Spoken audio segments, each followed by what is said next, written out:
Good morning, students. I welcome you in this online session. Today, we are going to learn a beautiful poem, Hope is the Thing with Feathers. It is written by Emily Dickinson. She is among the celebrated poetess of USA. I hope you will enjoy the poem for its figurative language and meaningful expression. So, let's begin. Dear students, before going to start the poem, Hope is the Thing with Feathers, let's have a small introduction about its author, Emily Dickinson. She wrote the poem. As I told you earlier, she was an American poet. It is said that her poems were unique to her era. It means she portrayed all the problems, all the positive things through her poems from her period. Though they are short, जरी त्या poem short असतील, it convey the themes like nature and spirituality, society, death and immortality. Hope is the Thing with Feathers has been taken from the complete poems of Emily Dickinson. With the help of this short introduction, children, we can say she was a versatile personality because she has handled almost every part of our life. It may be nature, it may be spirituality, society, death, and immortality. Dear students, look at the title. Hope is the Thing with Feathers. Yes, can you guess its meaning? Because the word hope is not new for you. You have learnt it many times. See, first of all, once again, we will revise the word what is meant by hope. Hope means a feeling of expectations and a desire for a thing to happen. We call it hope. In Marathi, simply you can say आशा किंवा मग अपेक्षा असे शब्द तुम्ही वापरत असतात.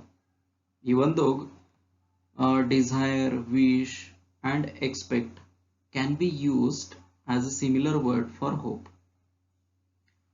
However, the title is not as quite easy as we think because it's in a figurative language.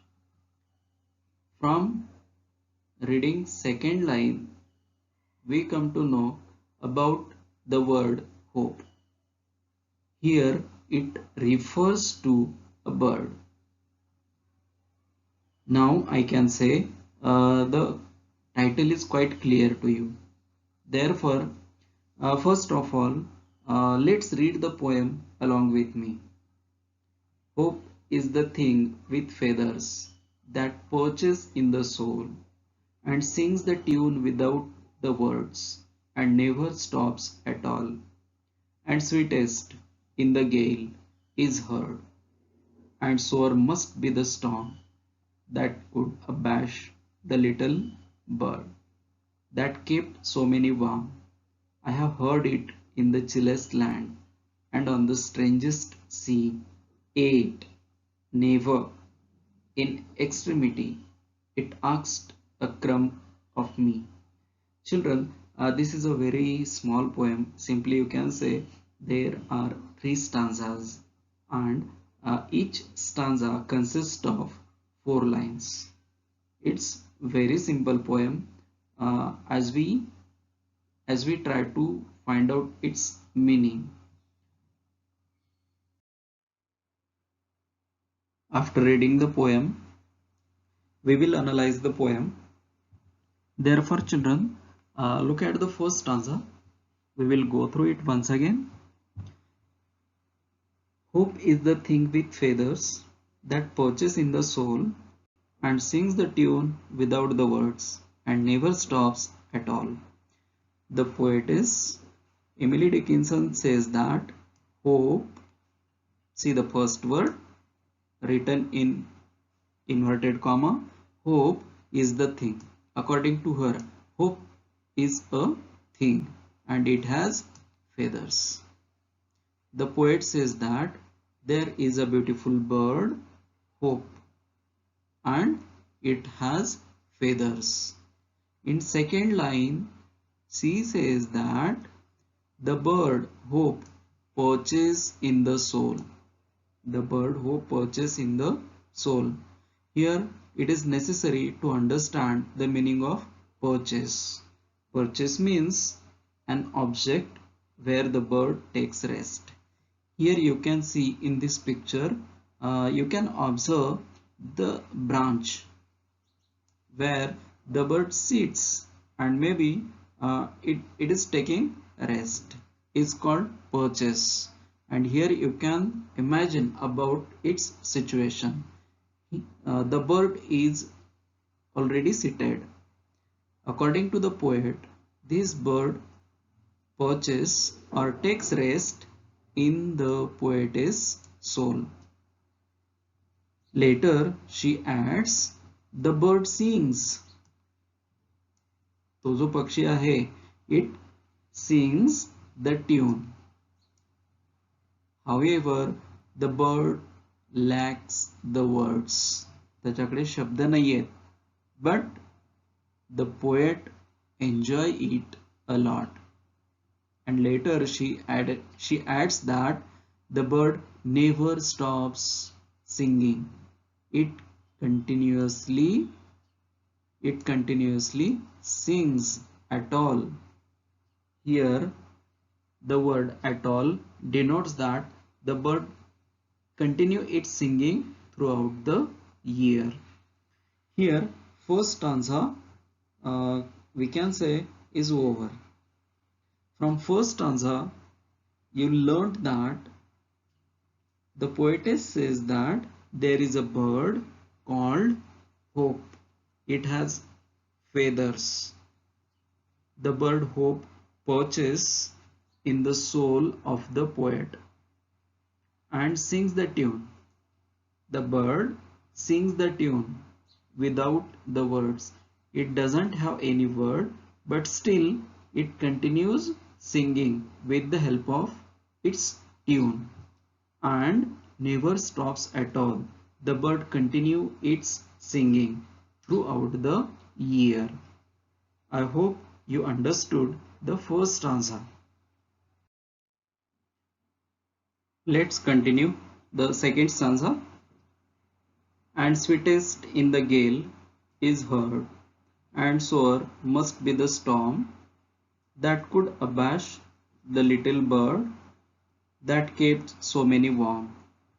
Here, children, in second stanza, the poet says, and sweetest.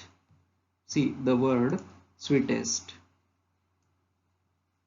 I hope you have learned degrees of comparison, good, better, best. Here sweetest, it means most sweetest, त्यापेक्षा गोड काहीही नसेल अशा स्वरूपाचं. And sweetest, the highest quality of something. The word sweetest denotes you the highest quality of sweetness. In the gale, see the word gale, G-A-L-E, gale. It means a strong flow of wind. A strong flow of wind. In Marathi, you call it vadar. Is heard. The poetess Emily Dickinson wants to emphasize over the every situation, and therefore she has consciously taken dash after the words in order to convey the better meaning. She emphasizes that the gale is one of the most strongest one, and in such a situation she heard it. Maybe she came across such a strong wind flow, and sore must be the storm. Later she adds that it causes a great pain. SORE, sore means causes a great pain. Must be. See the word must. Must denotes an obligation. Must denotes an obligation. कवयित्री तुम्हाला इथे सांगायचा प्रयत्न करते की just because of that strong flow of wind, just because of that storm, it causes great pain to everyone. It causes great pain to everyone, but that could abash the little bird.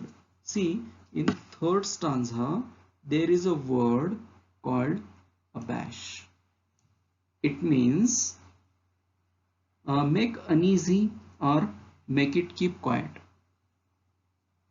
That it means make uneasy or make it keep quiet. The bird could abash, that could abash the little bird. In such a worst situation, even though the bird maybe stops for a while, and once again it starts its singing, and just because of that it becomes possible for it to keep many people warm or to provide them happiness. Here in second stanza, now you can understand, the poetess says that the wind is so strong, therefore it causes great pain, but still the bird may be quiet for few minutes, but it continues its singing and provides great warmth to the readers. Here you can observe the picture. With the help of this picture you can understand the situation. You can understand the situation where the poet finds herself. Dear students, in first stanza you got information about the bird hope. However, in second stanza you learnt about its situation. Here in third stanza, the poetess Emily Dickinson, she shares her personal view or personal experience with the reader. Just because of this word I, we can imagine it. I have heard it. She says, I have heard it in the chillest land. See the word chillest. Once again, it denotes the degree of comparison, and where highest quality of something. Chillest land means most difficult situation. Most difficult situation. Here, even though in this picture you can imagine there is a flood, and everywhere you can observe there is water, and lots of houses, they are almost covered by the water. Such kind of things, such kind of what we can say, such kind of situation, according to the poet, is the chillest land. अशा प्रकारचं संकट जिथे तुम्ही चारही बाजूंनी घेरल्या गेलेला आहात. कवयित्रीला इथे काय सांगायचं आहे? Once she came across such a worst situation, and on the strangest sea.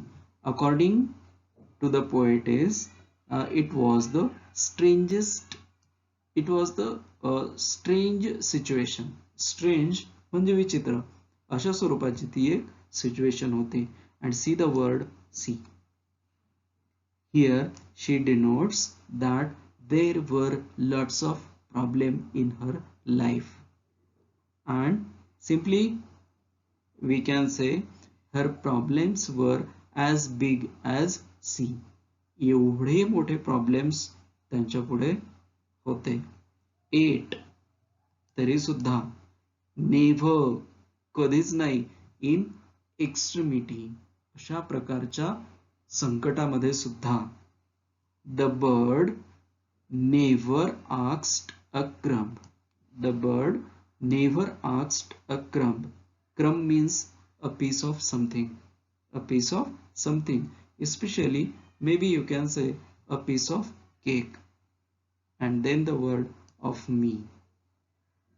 Even though the situation was so worst, so bad, in such a situation, the bird continued its singing.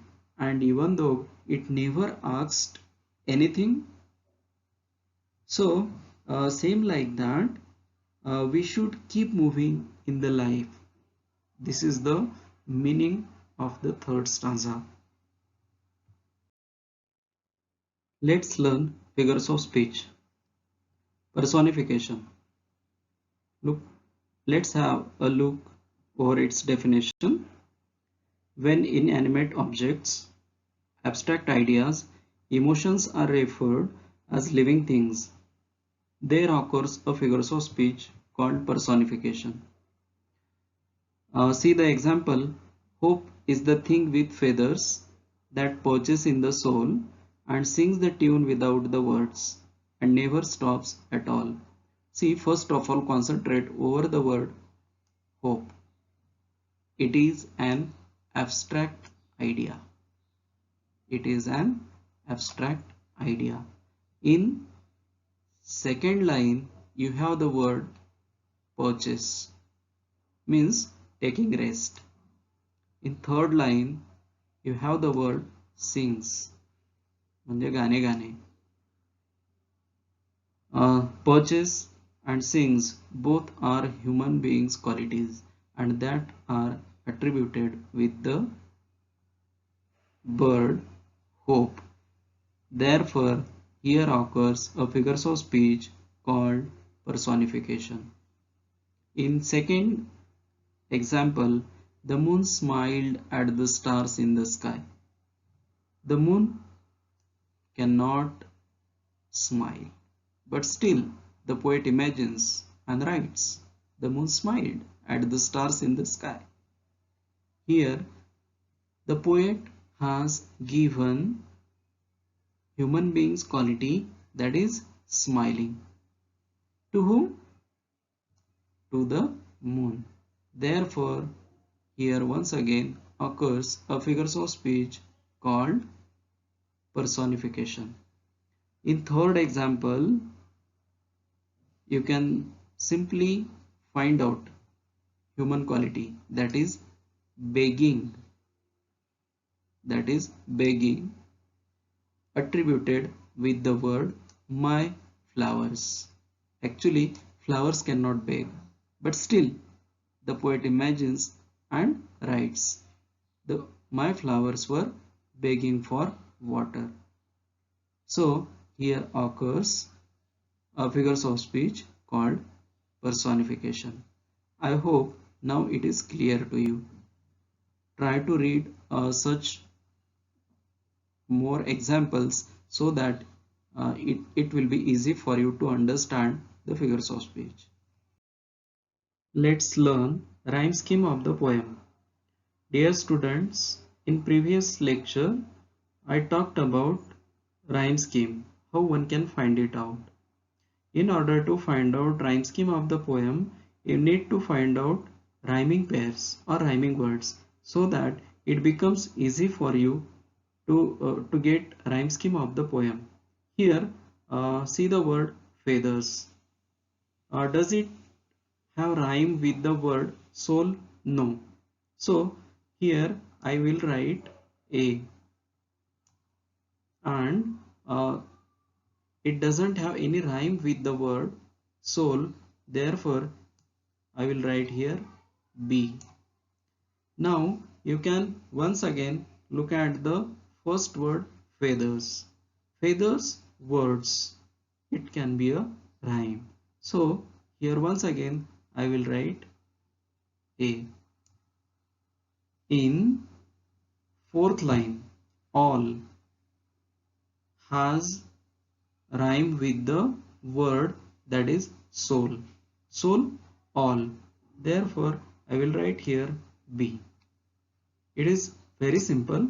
You can go through like this and find out remaining two stanzas rhyme scheme. Yes, central idea of the poem. This is one of the most significant aspect of every poem. So let's learn a central idea of the poem. Hope is the thing with feathers. Simply you can say this is yet another meaningful poem from ninth standard textbook. It delivers a message of keep going or moving in life without any hesitation. It reminds a popular saying that is life is a journey. In this journey you may face adverse situations in your life. Yet never lose hope. The bright sun appears on the horizon after every dark night. The poem not only inspires us to breathe but also offers a mental strength to deal with the problems like COVID-19. Simply you can say this is the central idea of the poem. You understood the exact meaning of the poem as well as the message of the poetess, that is never lose hope. Dear students, in next session we will have another topic for discussion. Stay home, stay safe. Thanks for watching.